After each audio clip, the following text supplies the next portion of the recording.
우리가 흔히 기독교는 사랑의 종교라 이렇게 알고 있죠.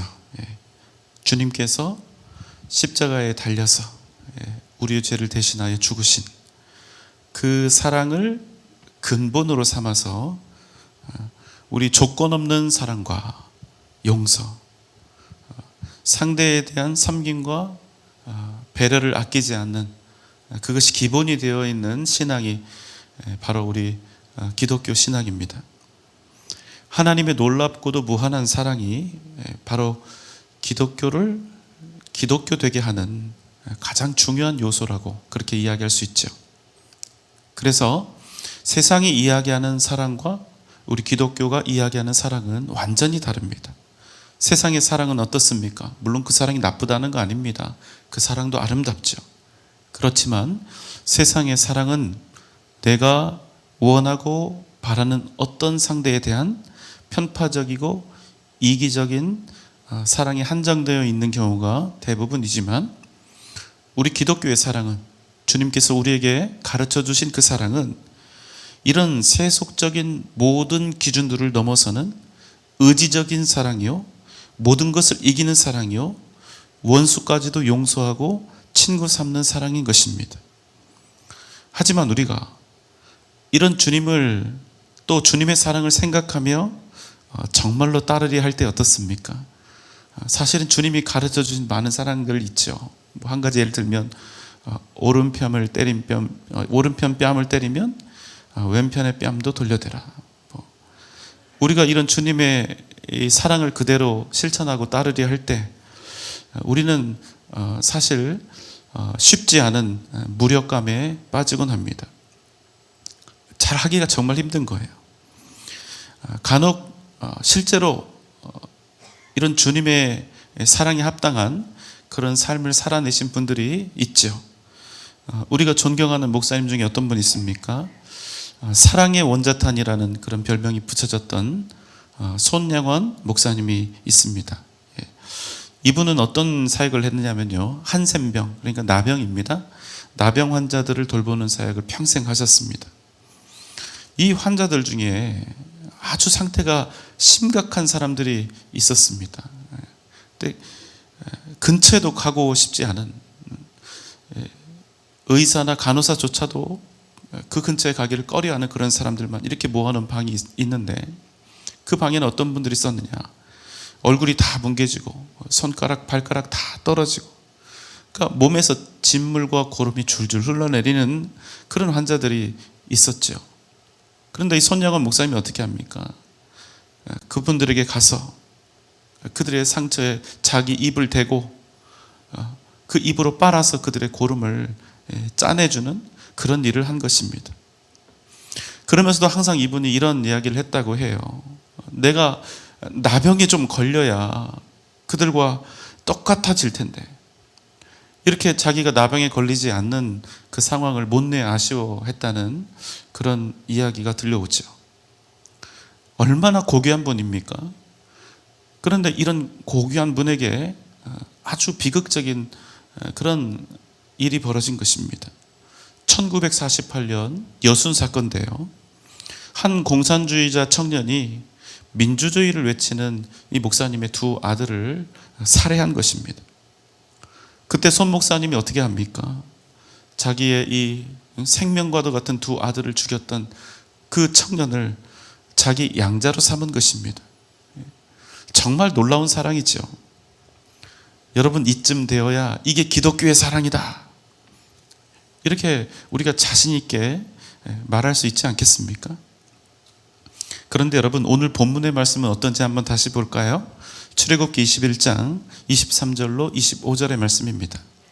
그러나 다른 해가 있으면 갑되 생명은 생명으로, 눈은 눈으로, 이는 이로, 손은 손으로, 발은 발로, 된 것은 된 것으로, 상하게 한 것은 상함으로, 때린 것은 때림으로 갚을지니라.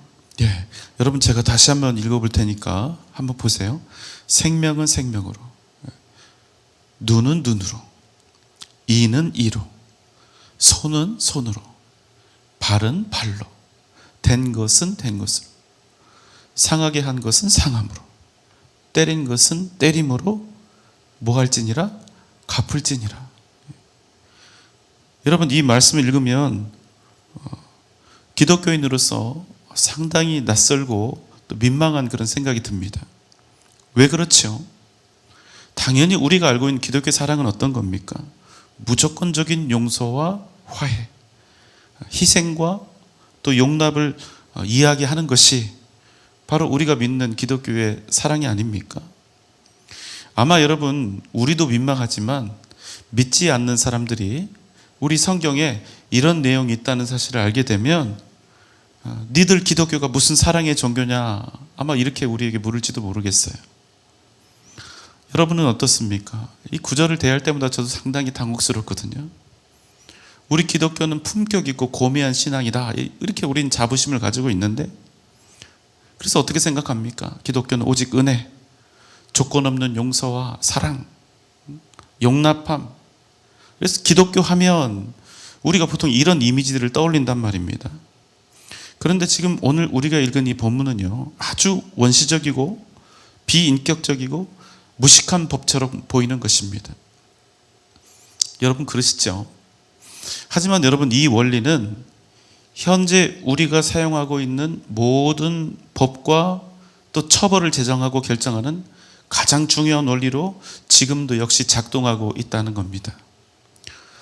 이걸 이제 동해보복법이라고 이야기하는데요. 이걸 탈리오 법칙이라고도 합니다. 이것은 성경에만 있는 내용이 아니라 가장 오래된 고대 바벨론 성문법인 함무라비 법전에서도 찾을 수가 있는 내용입니다. 피해자가 받은 피해와 똑같은 벌을 범죄자에게 부과하여야 한다, 이런 내용이 바로 그 내용이고요. 그러니까 쉽게 풀면 이런 겁니다. 지은 잘못만큼 징계를 받고 그에 대해서 배상해야 한다는 것입니다. 바로 죄와 벌 사이의 균형을 이야기하는 것이죠. 지은 죄보다 더 많은 징계를 해서도 안 되고, 지은 죄보다 작은 징계를 해서도 안 된다는 것입니다. 그래야 징계와 배상의 실질적인 효과, 뭡니까? 교정의 효과가 나타날 수 있다는 겁니다. 우리가 자식들 기를 때 우리 부모들이 흔히 하는 실수가 하나 있죠. 아이들이 자라면서 어쩔 수가 없어요. 크고 작은 사고를 칩니다. 실수도 하고 잘못도 합니다. 그럼 부모는 그때마다 어떻게 해야 합니까? 더욱 냉정하고 지혜롭게 아이의 잘못을 정확하게 객관적으로 계량해야 돼요. 잘 계량해야 합니다. 그리고 그 계량한 수치에 합당한 훈육을 해야 합니다. 그래야 아이가 혼나면서도 억울해하지 않습니다.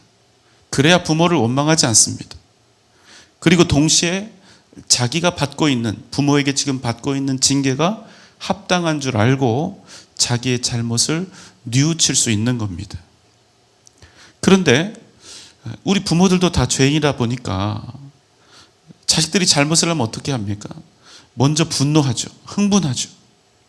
그래서 어떤 실수와 어떤 잘못을 많이 하게 되느냐? 아이들이 지은 잘못보다 훨씬 더 크고 훨씬 더 맹렬하게 아이들에게 처벌하고 징계하는 그런 일들이 상당히 적지 않다는 거예요. 그럼 어떻게 됩니까? 분명히 철저한 징계는 있었는데 아이들은 오히려 자기들의 죄를 인정하지 않고 억울한 마음만 오히려 가득하게 된다는 것입니다. 물론 이렇게 아이들의 마음에 억울한 마음이 생기면 교육의 효과는 전혀 없습니다. 반대도 있죠. 아이가 잘못을 했는데도 그냥 오냐 오냐 하면서 지은 잘못보다 무르고 부드럽게 잘해라, 괜찮다, 이렇게 하는 부모가 있습니다. 그럼 어떻게 됩니까? 본인은 이렇게 아이를 기르고 훈육하는 것에 대해서 인격적인 양육을 하고 있다, 이렇게 합리화하고 싶겠지만 아이가 바뀌지 않습니다. 자기가 지은 잘못에 대해서 이건 죄다, 이렇게 인식하지 못하게 되는 그런 사태가 벌어집니다. 그럼 그 아이는 어떻게 됩니까? 죄를 가볍게 여기고 죄를 우습게 여기고 자꾸만 점점 비뚤어진 삶을 향해 나아갈 수밖에 없다는 것입니다. 여러분, 부부 사이에서도 마찬가지예요. 예. 가장 가까우면서도 가장 맹렬하게 싸우는 관계가 부부 관계 아닙니까? 이상하게 자식들은 다 봐주는데 남편이나 아내가 요만큼만 잘못하면 어떻게 됩니까? 그날 죽일 듯이 하여튼 그렇게 화풀이를 하는 건지 뭔지 모르겠어요.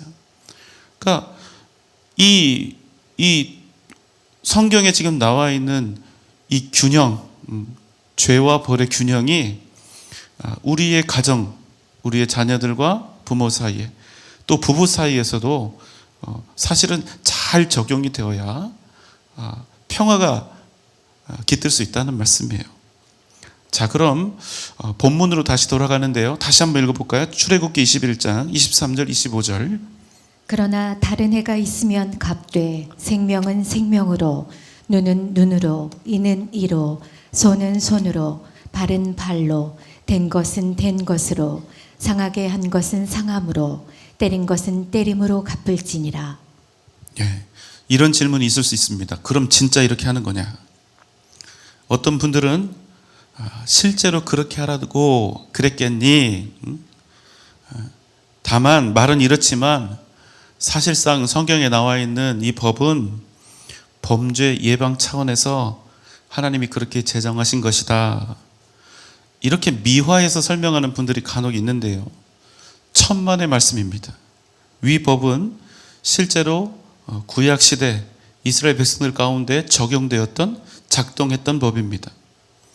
정말로 사람을 죽인 사람은 실제로 죽을 각오를 해야 했습니다. 이 때문에 실수로 사람을 죽인 사람을 보호하기 위해서 뭐가 있었죠?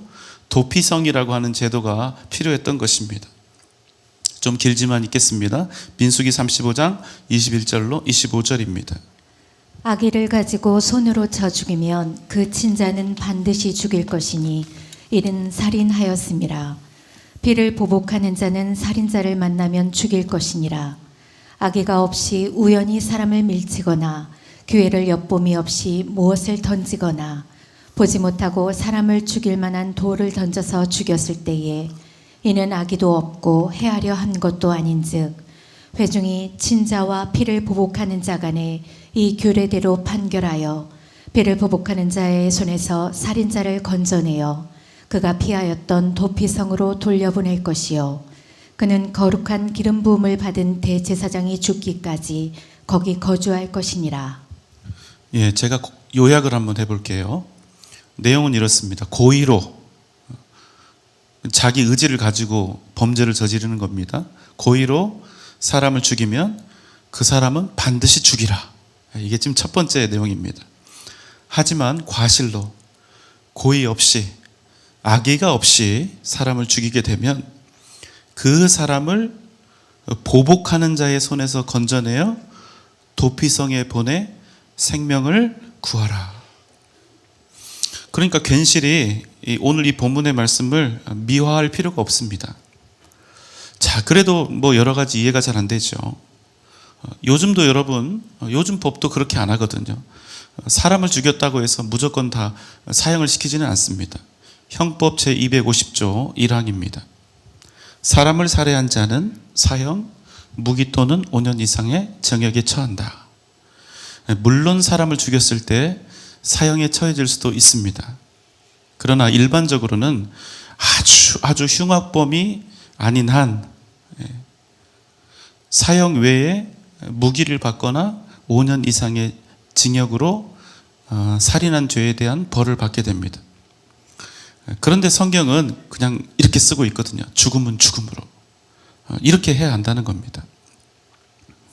물론 우리가 지금 함께 이야기하고 있는 이 동해 보복의 의미는 과실이 아니라 고의에 의한 범죄의 경우에 해당한다는 전제가 있다는 것을 여러분 기억하시면서 함께 들으시죠.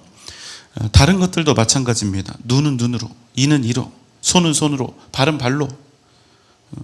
근데 여러분, 손을 잘랐다고 손을 자르는 것보다는 돈으로 받는 게 훨씬 더 현실적이고 유익하지 않을까요?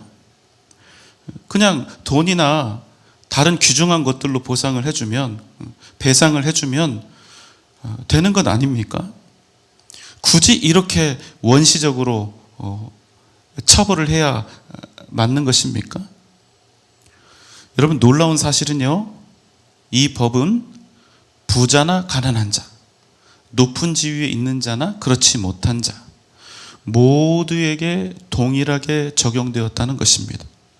심지어는 여러분, 종에게도 똑같이 적용되었던 것을 26절, 27절에서도 볼 수가 있습니다. 26절, 27절입니다. 사람이 그 남종의 한 눈이나 여종의 한 눈을 쳐서 상하게 하면 그 눈에 대한 보상으로 그를 놓아줄 것이며 그 남종의 이나 여종의 이를 쳐서 빠뜨리면 그 이에 대한 보상으로 그를 놓아줄지니라. 당시 고대 근동 지역의 이 노예법은 무엇입니까?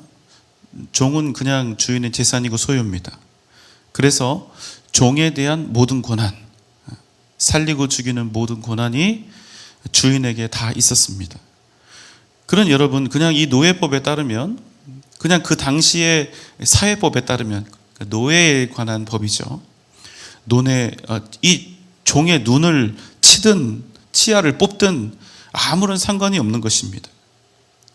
그렇지만 오늘 본문은 하나님의 백성인 이스라엘에게 이렇게 말씀하시는 거예요.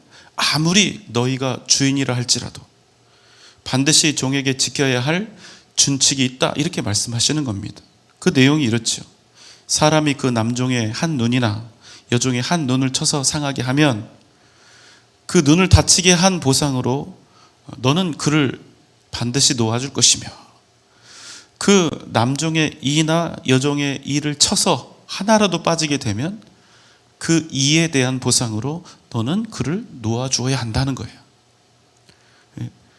종이요, 주인의 눈이나 이를 뽑을 수가 없으니까 그 이와 눈에 대한 그 배상으로 그 종에게 완전한 자유를 주라는 것입니다.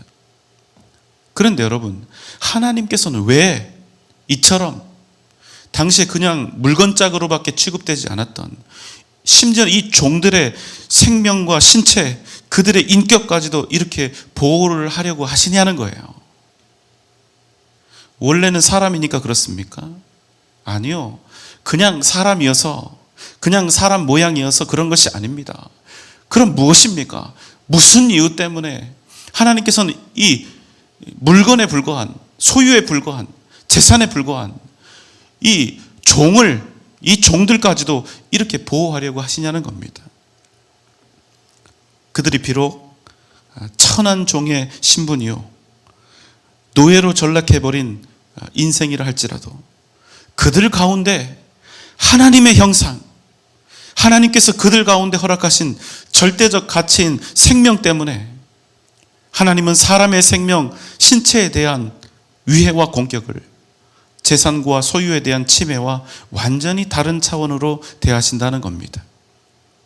여러분, 우리가 어떤 사람을 존중하고 어떤 사람을 배려하고 어떤 사람 앞에서 겸손해야 하는 이유가 있다면 그것은 그 사람이 힘이 있는 사람이라서, 그 사람이 돈이 많고 유력한 자라서, 자리가 높은 사람이라서 그런 것이 아니라 그 사람이 하나님의 형상을 입고 있기 때문이라는 사실입니다.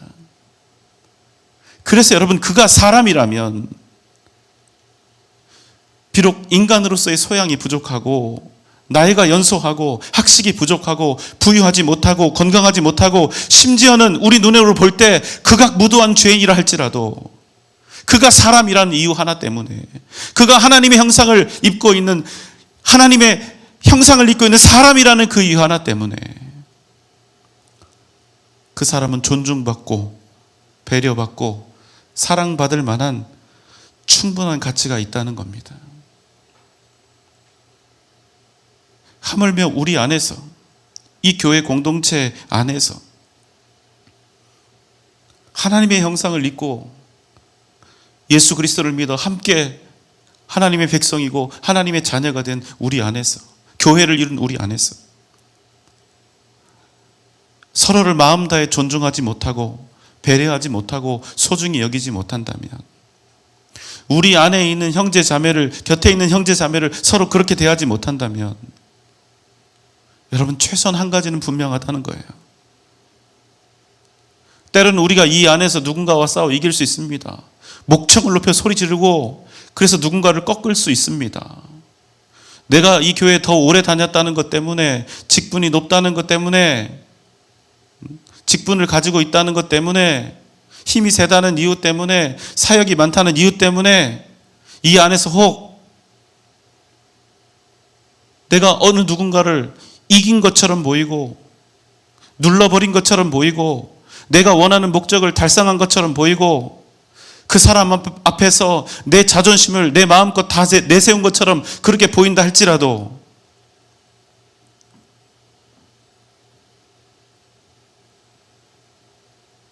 그러나 어떤 형태로든 하나님께서는 반드시 하나님의 형상인 누군가를 아프게 하고 상처 입히고 곤란하게 한 일들에 대해서 반드시 동일한 보상을 하신다는 사실입니다. 여러분, 이거 협박 아닙니다. 협박 아니에요. 이거 없으면 하나님은 절대로 공의로우신 분이 아닙니다. 단순히 가진 소유나 재산에 대해서 유해를 가하면 모르겠어요. 그러나 하나님의 형상에 대해서 유해를 가하면 그건 하나님 참지 않으신다는 거예요. 그래서 여러분, 동해보복법이 뜻하는 핵심 주제는 무엇입니까? 다른 일은 몰라도 하나님의 형상을 다치게 한 죄에 대해서는 반드시 내가 책임을 묻겠다 이거예요. 만약 누군가 나보다 약하고 가진 것이 적고 아는 것도 작고 낮은 위치에 있는 어떤 사람을 해하고 아프게 하고 상처를 주었는데, 심지어는 그 사람이 내가 그 사람에 대해서 그렇게 한 일에 대해 그가 도저히 나에게 도전조차 할 수 없는 그런 상황이라면, 입조차 뻥끗할 수 없는 그런 상황이라면 하나님께서 그 갚음을 하시겠다는 거예요. 그래서 여러분, 무서운 겁니다. 그래서 하나님의 형상을 해치는 일이 무서운 거예요. 차라리 여러분, 비슷한 조건을 가지고 있는 두 사람이 서로 치고받고 주고받으면 깔끔하게 끝나는데, 내가 해한 누군가가 감히 나에게 도전조차 하지 못하고 도저히 갚을 힘도 없고 능력이 안 되는 경우, 그럼 내가 이겼다, 다행이다, 괜찮다, 저 사람은 나에게 아무것도 할 수 없다, 이렇게 할 때가 아니라 지엄하신 하나님의 임재하심을 두려워해야 할 때다 이거예요.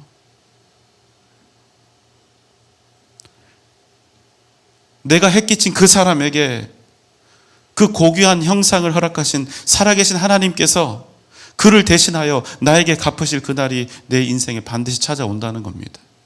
하나님이 그걸 그냥 두시겠냐는 거예요. 사람에 대해 저지르는 죄는 그냥 죄가 아니라 하나님의 형상에 대해 짓는 죄이기 때문에 절대로 넘어가지 않는다. 바로 이 사상이 동해보복, 이 사상 속에 들어가 있는 겁니다. 그래서 여러분, 선줄로 생각하는 자는 조심하라고 그랬죠. 우리가 가장 조심할 때는 힘 없을 때가 아닙니다. 잘 나갈 때 조심하는 거예요. 힘이 있을 때 겸손해야 합니다. 내가 내세울 것 많고 이 사람 저 사람 찾아다니면서 자랑할 것 많을 때 오히려 겸손하게 두렵고 떨리는 마음으로 내 곁에 있는 사람들을 진중하게 겸손하게 배려하며 그렇게 대해야 한다는 것입니다. 오늘 본문 말씀의 핵심 무엇입니까? 너의 생명만큼 다른 이의 생명이 소중하다는 거예요. 너의 인격, 너의 신체만큼 다른 이들의 인격과 몸도 소중하다는 그 사실을 잊지 말고 살라는 거예요. 그래서 여러분, 오늘 1대1 이 동해보복의 이 원리가 나올 수 있는 겁니다. 그가 누구든 그 사람의 가치는 바로 나 자신과 동일하다. 네가 더 소중하지 않다. 똑같이 소중하다. 바로 이 얘기를 하시는 겁니다.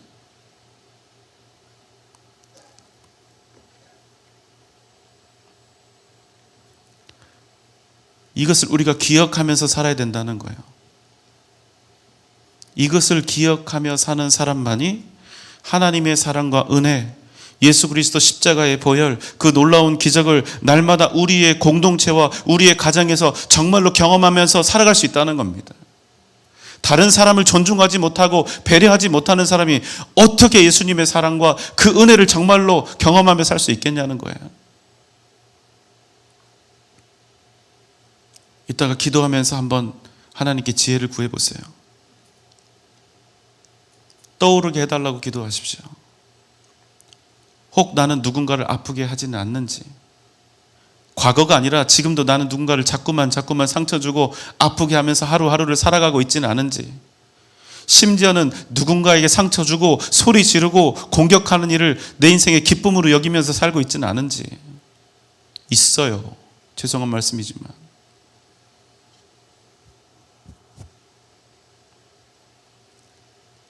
그럼 그 사람에게 가 용서를 구하시기 바랍니다. 그리고 하나님 앞에 엎드려 가슴을 찢으며 회개하시기 바랍니다. 왜 우리 삶에 하나님의 역사와 긍휼하심과 은혜가 없는 줄 아십니까? 이게 되지 않으면 은혜는 없는 겁니다.